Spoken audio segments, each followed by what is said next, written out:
Hi, my name is Adrienne Oliver and I'm with Remax Universal here in the Houston Metro, and just coming to you today to give you some habits that you need to start right now if someone in your home is sick. I know that we're talking a lot about the pandemic and coronavirus and trying to get y'all some helpful information that's not necessarily housing directly related, but has to do with the home, just to kind of be helpful, give you some tips.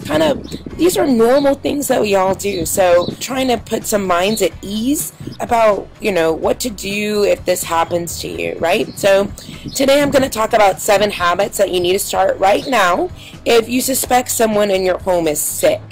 Okay, so even if you're practicing social distancing, the prevention and spread of your illness in your community might not get you completely off the hook, right? Getting sick, especially when you live with other people, is common. So the first important thing is don't panic. Fortunately, if you have a little extra attention to your hygiene best practices, it can go a long way in limiting the spread in your household. So I'm going to go over today what the Centers for Disease Control and Prevention recommends if you're living in the same place as a sick person. So, number 1, start using a separate bathroom if possible. If you have more than one bathroom in your home, take advantage of it. Since many germs can survive on surfaces for months, they can spread through coughing, sneezing, droplets, fecal matter, all of those things. So it's best to keep your bathroom to yourself, assuming that you have that luxury. A lot of us don't, right? A recent study shows that the novel coronavirus, or COVID-19, can remain viable on hard surfaces like plastic and stainless steel for up to 72 hours. So if you don't have a separate bathroom facility, the things that you need to do is to practice targeted hygiene. Regularly disinfect high contact surfaces. I was talking to a chemist friend of mine last night on a Zoom meeting, and he was telling me that, a lot of people are thinking that alcohol does it. Well, alcohol is not going to do it. It's a lipid, so you have to have something that's different than a lipid. Alcohol kills bacteria, right? So if you use like an alcohol wipe, it's not going to do the same thing. It's not bad. It'll kill bacteria, right? Bacteria killing that's not necessarily a bad thing when you're practicing hygiene, but you need a soap, a soapy water, like dish detergent. You need bleach. You need those type of things in order to kill the virus, in order to break the lipid barrier. So regularly disinfect high contact surfaces like bathroom, toilets, faucet handles, doorknobs, things of that nature. Number 2, start sleeping in a separate bed. Germs can also live on soft surfaces like bed linens, so it's probably best to maintain at least 6 foot away from those people who are actively sick per CDC guidelines, even during sleep. So your partner isn't likely to cover coughs or sneezes while they're asleep. You're asleep after all. You could do a separate bed, or you could camp out on the couch instead of sharing sleeping quarters. It probably goes without saying, it's probably not to have a sick person sleeping on the couch, right? So give the sick person the bed, unless you're going to clean your furniture every day, right? So number 3, have the sick person wear a face mask.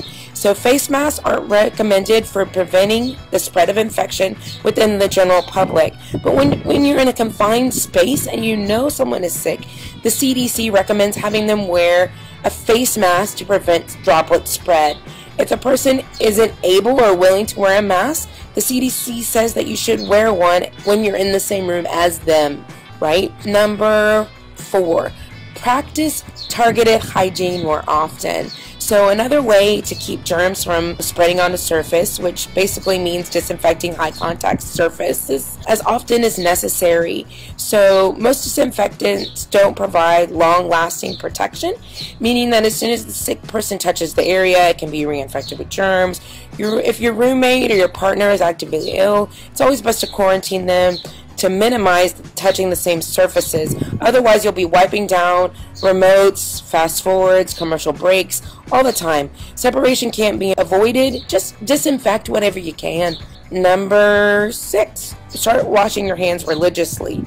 So again, this is not anything different than what we've said. 20 seconds, to get to the sink, Avoid touching your face if you can. Hand sanitizer can be used in a pinch, but hand washing is always best. Again, it's about breaking down those lipids. Be more careful with the laundry and do it more often. So I know a lot of us want to live in green households, right? So we don't wash towels except for every other day. If someone in your family is sick, you're going to be doing laundry constantly. Wear disposable gloves if you have them. Keep the dirt items as far away from your face. Avoid shaking soiled laundry more than you need to. Wash your hands immediately after removing the laundry. Disinfect your hamper. It's fine to wash a sick person's laundry as long as you are good with it, and you can wash it with other items in the household, so you don't have to separate the sick person's laundry because it's going to get washed, right? It's going to be disinfected through your laundry. Don't share personal items with the sick person. So obviously, don't share cups, silverware, dishes, towels, blankets. Confine the sick person to their own space. This includes their own lined trash can to avoid the necessary spread of germs in your home. So these are 7 ways that you can prevent the spread within your own home. Again, these are helpful tips, very practical.